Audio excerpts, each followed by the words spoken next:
Hola, bienvenidos a una nueva emisión de Noticias en Directo América por France 24. Yo soy Andrés Mesa Muñoz y a continuación los titulares. Estados Unidos celebra elecciones locales que pueden verse como un referendo a Donald Trump. Nueva York elige alcalde, Nueva Jersey y Virginia escogen a su próximo gobernador, mientras que California vota para decidir si se redibuja el mapa electoral a favor de los demócratas. Tenemos reporte. A los 84 años murió Dick Cheney, vicepresidente de George W. Bush y arquitecto de la denominada guerra contra el terrorismo iniciada luego de los atentados del 11 de septiembre en suelo estadounidense. El republicano falleció a causa de complicaciones derivadas de una neumonía y una enfermedad cardiovascular. En Francia comenzó el juicio contra la empresa de cementos Lafarge y 8 de sus ex ejecutivos acusados de financiar a grupos terroristas en Siria para asegurar el funcionamiento de su planta durante la guerra civil, incluidos el Estado Islámico y el Frente al-Nusra, afiliado a Al-Qaeda.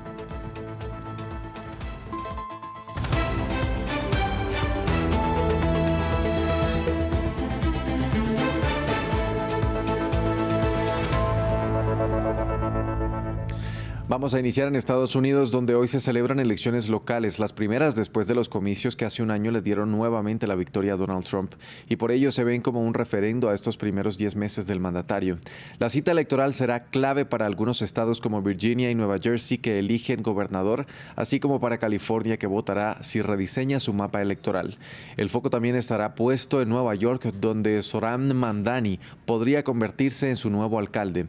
Antes de emitir su voto, el aspirante socialista dijo que no le tiene miedo a las amenazas del presidente Donald Trump, quien dijo que dejará de financiar Nueva York si Mamdani ganaba.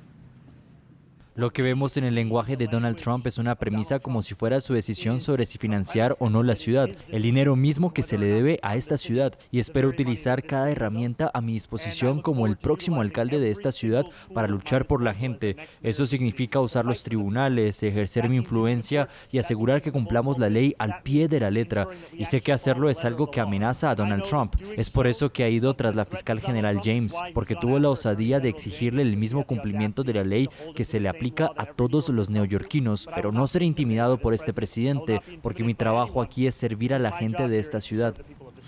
Estas elecciones se llevan a cabo justo cuando se cumplen 35 días de un cierre de gobierno debido a que demócratas y republicanos no han podido llegar a un acuerdo sobre un presupuesto. En todo el país el impacto de este cierre administrativo aumenta día a día, pero a pesar de eso y por primera vez el líder de la mayoría republicana en el Senado expresó cierta esperanza en una reapertura temprana. Lea Giurel nos amplía. Un cierre de gobierno que se encamina a convertirse en el más largo de la historia de Estados Unidos. Este martes, el actual bloqueo administrativo iguala el récord de 35 días del cierre de 2019 durante la primera administración de Donald Trump. Y tanto los republicanos como los demócratas se siguen culpando mutuamente del estancamiento, aunque también desde el Congreso hay algún viso de esperanza en lograr una reapertura pronto. Es el extremismo de izquierda la causa directa del sufrimiento estadounidense en este momento. Nos sentaremos a dialogar con cualquier republicano que está dispuesto de buena fe a encontrar una solución bipartidista. En 35 días, el enfrentamiento entre el Congreso y Donald Trump ha paralizado diversos programas federales.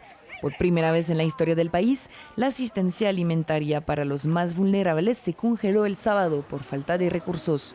El lunes, Trump accedió finalmente a financiar parcialmente estos subsidios a la alimentación, pero no se sabe todavía cuándo se distribuirían esos beneficios reducidos que ayudan cada mes a aproximadamente 1 de cada 8 estadounidenses a comer. Cuando pienso en los ancianos y a las personas con discapacidad o los jubilados que no trabajan y tienen ingresos fijos, me preocupa mucho lo que está sucediendo, sobre todo ahora que se acercan las fiestas de fin de año. Los subsidios para la atención médica también están a punto de expirar y desde aeropuertos hasta fuerzas del orden y militares, miles de empleados federales no han recibido un sueldo desde el 1 de octubre. Falleció a los 84 años el ex vicepresidente de Estados Unidos, Dick Cheney. el líder político conservador, ocupó durante más de 40 años cargos de poder en el Ejecutivo y en el Legislativo, protagonizando decisiones cruciales dentro de la política estadounidense durante 5 administraciones republicanas. Sin embargo, su figura es cuestionada por su apoyo irrestricto a intervenir en Medio Oriente tras el atentado del 11 de septiembre y sus vínculos con el sector petrolero. ¿Por qué? Los detalles en el informe de Diego Bassani. Murió a los 84 años Richard Bruce Cheney, uno de los líderes en las sombras de la política estadounidense. Desde finales de los años 60 fue escalando en la jerarquía del poder del Partido Republicano, asesor de la Casa Blanca durante la administración de Richard Nixon, jefe de gabinete de Gerald Ford, representante a la Cámara por el estado de Wyoming durante la gestión de Ronald Reagan, hasta llegar a ser secretario de Defensa durante la presidencia de George Bush padre, cargo en el que lideró la campaña para combatir la invasión iraquí en Kuwait y presenció con ojos vigilantes la caída del muro de Berlín y el fin de la Unión Soviética. Hay quienes quieren declarar que la Guerra Fría ha terminado, perciben una amenaza significativamente menor y quieren creer que podemos reducir nuestro nivel de vigilancia. Entre 1995 y el 2000, Cheney ocupó cargos directivos en la compañía petrolera Halliburton, una multinacional con una amplia operación en Medio Oriente, para posteriormente volver a la política como vicepresidente de George W. Bush, aunque Dick Cheney no fue un segundo al mando cualquiera. Tras el atentado contra las Torres Gemelas el 11 de septiembre de 2001, se convirtió en un firme defensor de la denominada lucha contra el terrorismo y la invasión a Irak, esgrimiendo que Saddam Hussein poseía armas de destrucción masiva, argumento que posteriormente fue descartado por comisiones de investigación estadounidenses. Controversia que se suma a la defensa durante años de Cheney a los maltratos contra los prisioneros que dejó la denominada guerra contra el terrorismo. Quienes atacaron Estados Unidos han demostrado su afán por matar a miles de hombres, mujeres y niños inocentes. Buscan armas de destrucción masiva y no dudarán en utilizarlas a la primera oportunidad. Tras su salida de la Casa Blanca y con un largo historial de problemas cardíacos, Cheney se dedicó a la vida privada sin abandonar la política y los negocios. Su legado queda en manos de su hija, Liz Cheney, ex representante a la Cámara por Wyoming y una de las voces críticas contra Donald Trump dentro del Partido Republicano. En Francia inició hoy el juicio contra la cementera Lafarge. La compañía y 8 de sus ex ejecutivos son acusados de financiar a grupos terroristas como el Estado Islámico para asegurar la operación de su planta ubicada en el norte de Siria durante la guerra civil de este país. Los detalles desde París con nuestra periodista Erika Olavarría. Primera vez que una empresa francesa es juzgada por financiamiento del terrorismo. Recordemos que esta empresa de cemento acababa de abrir una planta en el norte de Siria cuando estalló allí la guerra civil tras las revoluciones árabes. En el año 2012 esta empresa decidió evacuar al personal extranjero, pero mantuvo al personal sirio hasta el año 2014, es decir, cuando ya había llegado al país el grupo terrorista Estado Islámico.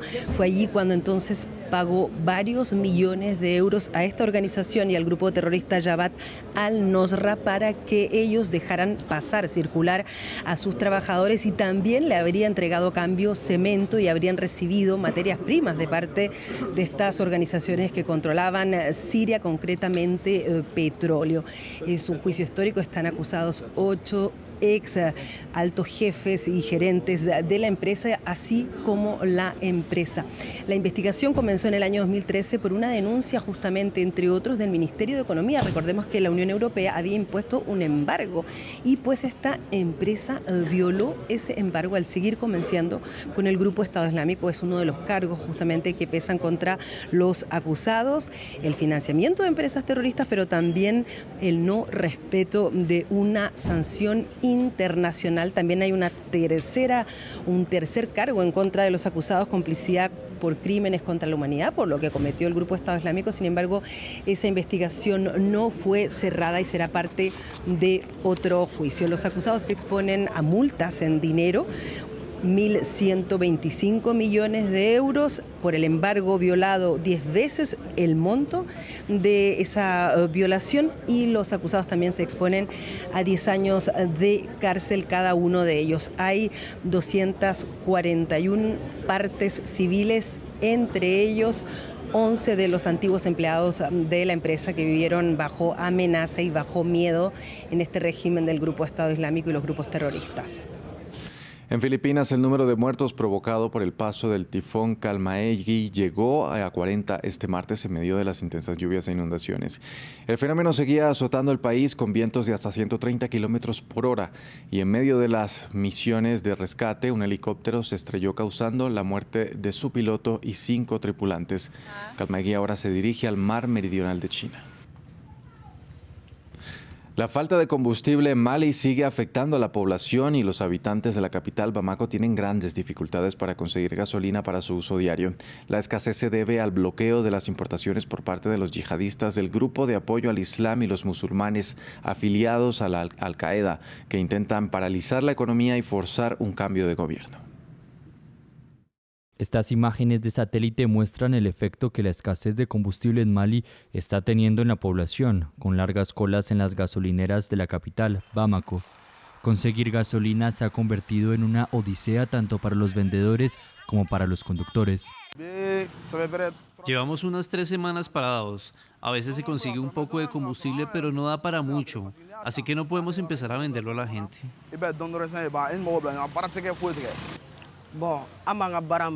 Vivimos de nuestros negocios. Si no tenemos electricidad, eso afecta directamente nuestros ingresos y, en consecuencia, a nuestra capacidad para cuidar de nuestras familias.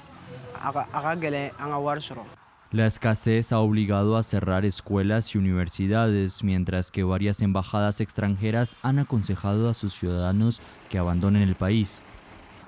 La raíz del problema es el bloqueo de combustible que durante los últimos 2 meses han impuesto los yihadistas del grupo de apoyo al Islam y los musulmanes, afiliado a Al-Qaeda. Mali, país sin litoral, depende de las importaciones de combustible procedentes principalmente de los vecinos Senegal y Costa de Marfil. Conductores de camiones cisterna han sido secuestrados o asesinados por los yihadistas. El objetivo del grupo de apoyo al Islam y los musulmanes, JNIM, es paralizar la economía para derrocar la junta militar que gobierna Mali desde 2020.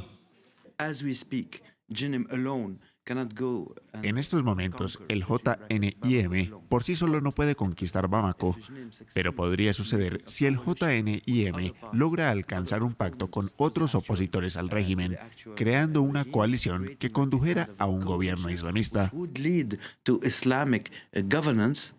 Los yihadistas del JNIM también se han beneficiado de los secuestros. Según una fuente de France 24, en los últimos días se han pagado decenas de millones de dólares al grupo para garantizar la liberación de 2 rehenes emiratíes y un iraní que habían sido secuestrados cerca de Bamako en septiembre. Como parte del acuerdo, también se entregó un cargamento de armas a los yihadistas. Han pasado 30 años desde el asesinato de Isaac Rabin, el primer ministro israelí que se atrevió a tender la mano al enemigo histórico. Su firma en los acuerdos de paz de Oslo junto a Yasser Arafat bajo el patrocinio de Estados Unidos despertó la esperanza de un nuevo comienzo en Medio Oriente. Pero aquel sueño se quebró el 4 de noviembre de 1995, cuando un extremista judío lo asesinó en pleno acto por la paz. Hace 3 décadas el mundo fue testigo de una escena histórica. En septiembre de 1993, sobre los jardines de la Casa Blanca, el primer ministro israelí Isaac Rabin estrechaba la mano del líder palestino Yasser Arafat. Era el símbolo de una esperanza largamente postergada, la paz entre israelíes y palestinos. Por este gesto de reconciliación y los posteriores acuerdos de Oslo, Rabin, Arafat y Shimon Peres recibirían el Premio Nobel de la Paz en 1994. Pero la anhelada paz no llegó.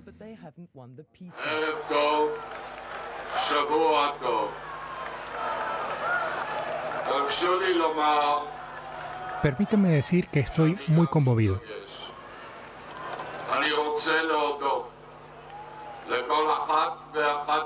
Quiero agradecerles a todos y a cada uno de ustedes su postura contra la violencia y a favor de la paz.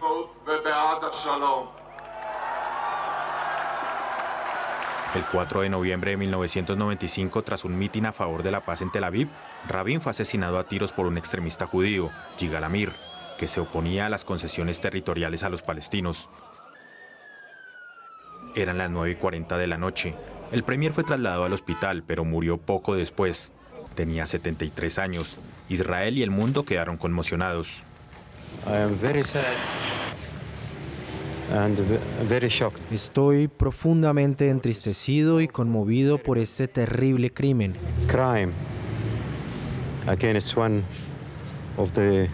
Contra uno de los valientes líderes de Israel y artífices de la paz.